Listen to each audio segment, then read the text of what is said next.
नमस्कार। 9 की 9 खबर में आपका स्वागत। मैं राहुल ओझा आपके साथ। बिहार चुनाव को लेकर के हलचल बढ़ चुकी है। चुनाव के लिए 470 पर्यवेक्षक नियुक्त किए गए हैं और ईसी ने पर्यवेक्षकों की ये टीम बनाई है। टीम में 320 आईएएस होंगे, 60 आईपीएस ऑफिसर इस टीम में शामिल है, 90 अधिकारी दूसरी सेवाओं के लिए होंगे।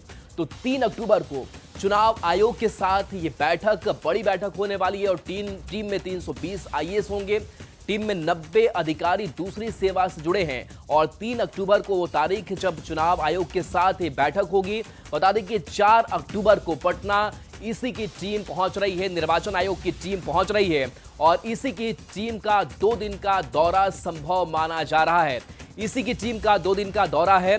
दौरे के बाद कभी भी चुनाव का ऐलान संभव माना जा रहा है। बता दें कि 22 नवंबर तक मौजूदा विधानसभा का कार्यकाल है और उससे पहले पूरी चुनावी प्रक्रिया जो है वो पूरी कर लेनी है और माना जा रहा है कि 4 अक्टूबर को जब पटना ईसी की टीम आएगी और किस तरीके की डेवलपमेंट अब तक हुई है चुनावी प्रक्रिया को लेकर के, उसका भी एक ये टीम जायजा लेगी। और माना जा रहा है कि जब 4 अक्टूबर को पटना निर्वाचन आयोग की टीम आएगी और उसके बाद कभी भी चुनाव का ऐलान किया जा सकता है। तो हलचल बढ़ी हुई है और निर्वाचन आयोग भी लगातार लंबे समय से तैयारियों में जुटा रहा है। रवि एस नारायण हमारे साथ न्यूज 18 संवाददाता फोन लाइन पर है। रवि, जो पर्यवेक्षकों की टीम बनाई गई है, ये टीम किस तरीके से काम करेगी, क्या इसका स्वरूप है? देखिए, हर चुनाव से पहले जो है ना, निर्वाचन आयोग जो है वो पर्यवेक्षक नियुक्त करते हैं और पर्यवेक्षक जो है वो दूसरे राज्यों के जो आईएएस और आईपीएस अधिकारी होते हैं, अन्य सेवाओं से जुड़े हुए, उनको नियुक्त किया जाता है। सबसे बड़ी बात है कि पिछली बार जब विधानसभा के चुनाव हुए थे उसमें चुनाव आयोग ने सिर्फ 78 जो है अपने जो पर्यवेक्षक हैं वो नियुक्त किए थे। इस बार के चुनाव में जो है वो 470 पर्यवेक्षक जो है वो नियुक्त किए हैं, जिसमें से 320 आईएएस और 60 आईपीएस अधिकारी। इसमें से कई बड़े चेहरे जो हैं वो जम्मू कश्मीर सर्विस से हैं।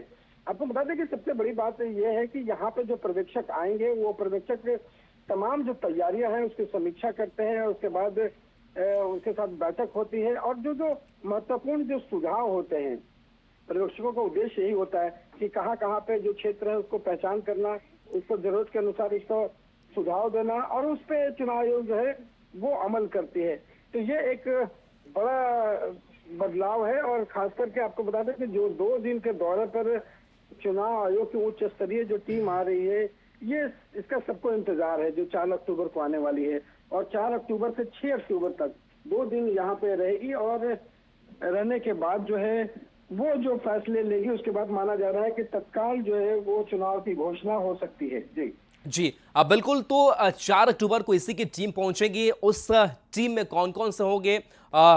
इसी होंगे और उसके बाद क्या संभावना मानी जा रही है कि चुनाव का ऐलान उसके कुछ ही दिन बाद हो जाएगा? जी, निश्चित रूप से। देखिए, ये इन पर्यवेक्षकों की जो नियुक्ति की गई है, पहले ये बताया गया है कि ये पर्यवेक्षक बिहार आने से पहले जो है वो जाकर के निर्वाचन आयोग के साथ बैठक करेंगे, उनको बताया जाएगा कि कैसे काम करना है। उसके ठीक एक दिन के बाद जब 4 अक्टूबर वो निर्वाचन आयुक्त जो है माना जा रहा है कि जो मुख्य निर्वाचन आयुक्त हैं और उनके साथ 2 आयुक्त जो है वो सभी जो है यहाँ पर आएंगे और 2 दिवसीय दौरे पर यहाँ पर चले बिल्कुल। तो ये दौरा बेहद ही महत्वपूर्ण माना जा रहा है और माना ये जा रहा है कि अब जो काउंटडाउन है वो भी जल्द शुरू होने वाला है। चलिए, बहुत बहुत शुक्रिया इस अपडेट के लिए आपका। एक नजर आपको डाल लेते हैं 243 बिहार विधानसभा के सीट पर कि कितनी जो सीटें हैं वो सामान्य श्रेणी में आती है और कौन सी सीटें सुरक्षित श्रेणी में आती है। तो ऐसी 203 सीटें हैं। 203 सीटें ये आपको सामान्य श्रेणी की सीटें हैं। इसके साथ साथ बाकी अगर एससी की अगर बात करें तो 38 सीटें जो है वो एससी यानी कि सुरक्षित सीट में आती है और एसटी में भी 2 सुरक्षित सीट आती है। तो ये 243 सीटों की अगर बात करें तो 203 और उधर 40 सीटें ऐसी हो जाती है जिस पर भी लगातार जो चुनावी प्रक्रिया पर राजनीतिक दलों की नजर है वो बनी रहेगी। तो देखिए, बिहार में चुनाव से पहले विकास को नई रफ्तार देने के लिए रेलवे आज बड़ी सौगात देने जा रहा है। बिहार में आज एक साथ 7 नई ट्रेनों का परिचालन शुरू होने जा रहा है, जिससे दिवाली छठ से पहले रेलवे की ओर से बिहार को बड़ा गिफ्ट मारा जा रहा है। आज इन ट्रेनों की शुरुआत हो रही है। उसमें 3 नई अमृत भारत ट्रेन और 4 पैसेंजर ट्रेन शामिल हैं। रेल मंत्री अश्विनी वैष्णव दिल्ली से इन ट्रेनों को वीडियो कॉन्फ्रेंसिंग के जरिए हरी झंडी दिखाएंगे। वहीं बिहार में होने वाले कार्यक्रमों में यहां के बड़े नेता और मंत्री शामिल होंगे। तो देखिए, विकास की पटरी पर अपना बिहार दौड़ रहा है। 3 अमृत भारत एक्सप्रेस जिसकी सौगात मिलने जा रही है। ये ट्रेन कौन कौन सी है वो भी जान लेना जरूरी है। तो देखिए, 3 जो अमृत भारत एक्सप्रेस होगी, जिसमें ट्रेन नंबर 15293, 15294 मुजफ्फरपुर हैदराबाद चर्लपल्ली साप्ताहिक ट्रेन होगी। दूसरी ट्रेन की अगर बात करें तो ट्रेन नंबर ये 19623, 19624 दरभंगा अजमेर मदार साप्ताहिक ये ट्रेन होगी, जो कमतौल सीतामढ़ी रक्सौल गोरखपुर गोमती नगर इन स्टेशनों से होकर के गुजरेगी। तीसरी ट्रेन की अगर बात करें तो ट्रेन नंबर ये 15133 और ये छपरा आनंद विहार टर्मिनल सप्ताह में 2 दिन चलेगी। सिवान थावे गोरखपुर बस्ती गोंडा ऐशबाग लखनऊ कानपुर से होकर के गुजरेगी। इसके साथ ये तीनों ट्रेन की जो डिटेल्स है वो बताएं। चौथी पैसेंजर ट्रेन की अगर बात करें तो ये नवादा पटना नवादा डेमू पैसेंजर होगी, जो ट्रेन नंबर 75271 और 75272 यानी कि दोनों लाइनों की ट्रेन संख्या है। इसके बाद चौथी पैसेंजर ट्रेन की अगर बात करें तो इस्लामपुर पटना इस्लामपुर डेमू पैसेंजर होगी, जिसकी सौगात आज मिलने जा रही है और हरी झंडी दिखा करके ये ट्रेनें रवाना की जानी है। इसके साथ साथ पटना बक्सर पटना फास्ट पैसेंजर की अगर बात करें तो ये ट्रेन नंबर 53201 53202 होगी, जो पैसेंजर ट्रेन होगी। तो ये सारी सौगातें जो हैं वो आज मिलने जा रही है और झाझा दानापुर झाझा फास्ट पैसेंजर की भी सौगात मिलेगी और ये ट्रेन नंबर 53203 होगी। और इसके साथ साथ बाकी ट्रेनों की अगर बात करें तो नवादा पटना नवादा डेमू पैसेंजर भी होंगी, यानी कि नवादा से पटना जाने वालों के लिए ये काफ़ी आसान हो जाएगा। तो ये कुछ पैसेंजर ट्रेनें हैं जिनकी सौगात आज मिलने जा रही है। तो देखिए, बिहार के रेल यात्रियों के लिए आज बड़ा दिन है। रेलवे की ओर से 3 अमृत भारत एक्सप्रेस ट्रेनें शुरू की जाएंगी। इन ट्रेनों को रेल मंत्री अश्विनी वैष्णव और बिहार के डिप्टी सीएम सम्राट चौधरी रवाना करेंगे। गोपालगंज के थावे जंक्शन से दिल्ली के आनंद विहार जंक्शन के लिए पहली बार सीधी अमृत भारत एक्सप्रेस ट्रेन चलाई जाएगी। यहां दोपहर 12:40 पर गोपालगंज के सांसद डॉक्टर आलोक कुमार सुमन हरी झंडी दिखाकर ट्रेन को रवाना करेंगे। रेल यात्रियों के लिए आज का दिन बहुत बड़ा दिन है। आज रेलवे ने 3 अमृत भारत एक्सप्रेस ट्रेनों की सौगात दी है।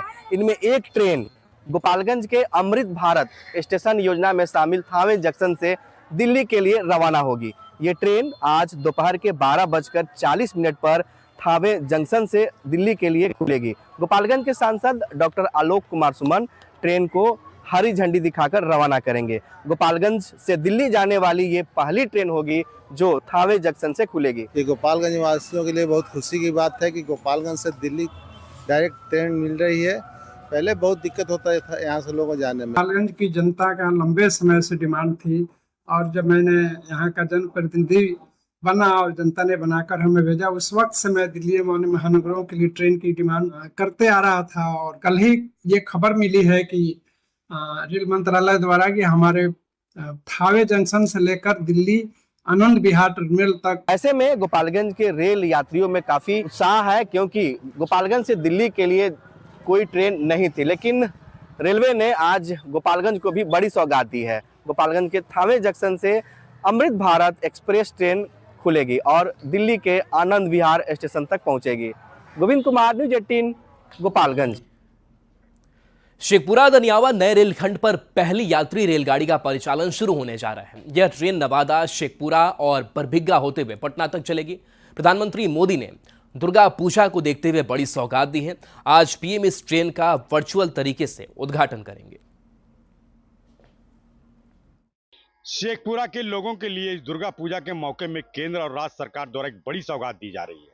आपको बता दें कि शेखपुरा से दनियामा टू पटना के ट्रेन के लिए कई 22 वर्ष हो चुका है, लेकिन आज शुरू होने जा रहा है। इसके लिए काफ़ी प्रसन्नता भी लोगों में है, स्थानीय लोगों में और सामाजिक कार्यकर्ताओं में भी काफ़ी उत्साह देखा जा रहा है कि अब आसानी से लोग शेखपुरा से पटना की यात्रा कर पाएंगे। और अब क्या प्रतिक्रिया हम जानते हैं इनसे। ऐतिहासिक दिन है, इसके लिए हम रेल प्रशासन, प्रधानमंत्री जी और जो इससे जुड़े हुए सभी लोग हैं, सभी को बहुत बहुत बधाई। हम लोगों ने जन आंदोलन चलाया, जिसके परिणाम स्वरूप आज हमारा शेखपुरा राजधानी पटना से डायरेक्ट रेल सेवा से जुड़ रहा है। क्या होगा, विकास इस एरिया का होगा क्या ये ट्रेन चलने से? बहुत विकास होगा। क्या लगता है कि सभी लोगों को बहुत परेशानी होती है पटना से लेने में? बहुत दिक्कत होती है, अब सुविधा हो गया है। डायरेक्ट पटना भी ट्रेन। क्या नाम है आपका? नागेश्वर। आप बताइए, क्या लाभ होते लोग के? आम पब्लिक को लाभ होगा, पूरा लाभ होगा। सब आसानी से लोग जाएंगे, आसानी से लोग जाएंगे आएंगे। भाड़ा भी ट्रेन में कम लगा, बस में काफी भाड़ा लगता था। चलिए, तो निश्चित रूप से जो डिमांड था इनका 22 वर्षों जो डिमांड था आज पूरा हो गया है और बहुत सहूलियत होगा पटना जाने में आसानी से। और जब कहा जाता है जब कम्युनिकेशन सही होता है तो डेवलपमेंट का भी रास्ता बहुत सारा खुल जाता है। स्थानीय लोगों ने, सामाजिक कार्यकर्ताओं ने केंद्र सरकार को काफ़ी बधाई दिया इसके लिए कि जल्द से जल्द ये और भी विकसित और एरिया को विकसित किया जाए और भी कई ट्रेनों का परिचालन हो इस रूट में ताकि और सुविधा लोगों को मिल पाए। और इस बीच आरा से बड़ी खबर, जहां बदमाशों ने युवक को गोली मार दी। पहले से घात लगाए बदमाश बैठे हुए थे। घटना के बाद युवक गंभीर रूप से जख्मी है। घटना के बाद इलाके में अफरा तफरी है। घायल को सदर अस्पताल में भर्ती कराया गया है। पुरानी रंजिश में गोलीबारी की घटना को अंजाम देने की बात कही जा रही है। बबुरा थाना क्षेत्र में इस घटना को अंजाम दिया गया है, जहां बदमाशों ने युवक को गोली मार दी है। पुरानी रंजिश का एक मामला सामने आ रहा है। पहले से बदमाश घात लगाए बैठे हुए थे, गोली चला दी। फिलहाल इस शख्स का इलाज अस्पताल में कराया जा रहा है। और मुजफ्फरपुर से बड़ी खबर, जहां पोखर में डूबने से 3 की मौत हो गई। मां और 2 मासूम बेटी की मौत की खबर है। कपड़ा धोने के दौरान यह हादसा हो गया। घटना के बाद इलाके में शोक की लहर है। गायघाट थाना क्षेत्र की यह घटना सामने आई है। तो पोखर में डूबने से मौत हो गई है। मां और 2 मासूम बेटी की मौत हो गई। बताया जा रहा है कपड़ा धोने के दौरान यह हादसा हुआ। घटना के बाद इलाके में शोक की लहर है। गायघाट थाना क्षेत्र की यह घटना सामने आई है।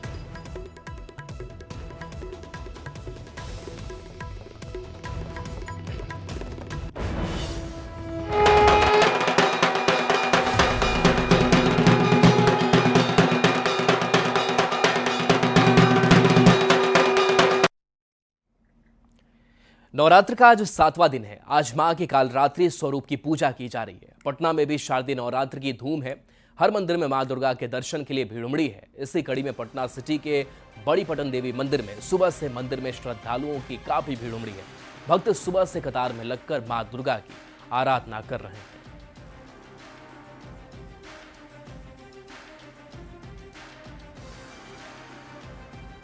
आज सप्तमी तिथि है। मां के 7वें स्वरूप काल रात्रि की आज आराधना की जा रही है। सुबह से ही बड़ी पटन देवी जो कि शक्ति पीठ है, भक्तों की लंबी कतारें नजर आ रही है। कहते हैं कि नवरात्रि में शक्ति पीठ में जाकर मां का आशीर्वाद लेना बेहद ही महत्वपूर्ण होता है। बड़ी पटन देवी की अगर हम बात करें तो यहाँ मां जगदम्बा 3 स्वरूपों में विराजमान है, महालक्ष्मी, महाकाली और महासरस्वती। यही वजह है कि लाखों श्रद्धालु खासकर नवरात्रि में माता के दर पर आते हैं और अपनी अर्जी लगाते हैं। यहाँ देख सकते हैं कि भक्तों की जो लंबी कतारें हैं वो लगभग 2 किलोमीटर तक लगी हुई है। 2 लेन में यहाँ भक्तों की लंबी कतारें नजर आ रही है और दूर दूर से जो भक्त हैं वो यहाँ आए हुए हैं और अपनी अर्जी माता के चरणों में यहाँ लगा रहे हैं। हम 3 घंटे से लाइन में खड़े हैं। हाँ, लेकिन हम मंदिर में पहुँच गए। बहुत अच्छे लग रहे हैं। माता का दर्शन अब कर लेंगे। अपना डलिया लेकर आइए। कितना खास है आज का दिन? बहुत खास है, बहुत खास है, बता नहीं सकते। ये मंदिर का क्या महत्व लगता है? बहुत महत्व है। माता मनोकामनाएं पूर्ण एकदम। हाँ, कभी भी कोई खाली हाथ लौट के नहीं जाता माँ का दरबार से। पटना वासी तो यहाँ आते ही हैं, लेकिन बाहर से भी लोग आते हैं, माता के दर्शन करते हैं, उनका आशीर्वाद लेते हैं, क्योंकि नवरात्रि में माता के दर पर पहुंच ही जाना समझो माता का बुलावा है। कैमरामैन अजय दुबे के साथ विनीता मिश्रा, न्यूज़ 18 पटना। अब देखिए, झारखंड में भी हर तरफ नवरात्र की धूम देखने को मिल रही है। रांची के अरगोड़ा में किताबों से बना मां दुर्गा का पूजा पंडाल आकर्षण का केंद्र बना हुआ है। तो अलग अलग जगहों की जो तस्वीर रांची से सामने आई है वो तस्वीर बेहद ही खूबसूरत है और ये तस्वीर भी आप तक हम पहुंचा रहे हैं, जहां देखिए भक्तों की लंबी कतार माता के दरबार में, अलग अलग पूजा पंडालों में कह सकते हैं, मंदिरों में कह सकते हैं, चाहे वो बिहार हो, झारखंड हो, और अलग अलग जगहों से मां की आस्था में डूबे ये श्रद्धालु दिखाई दे रहे हैं।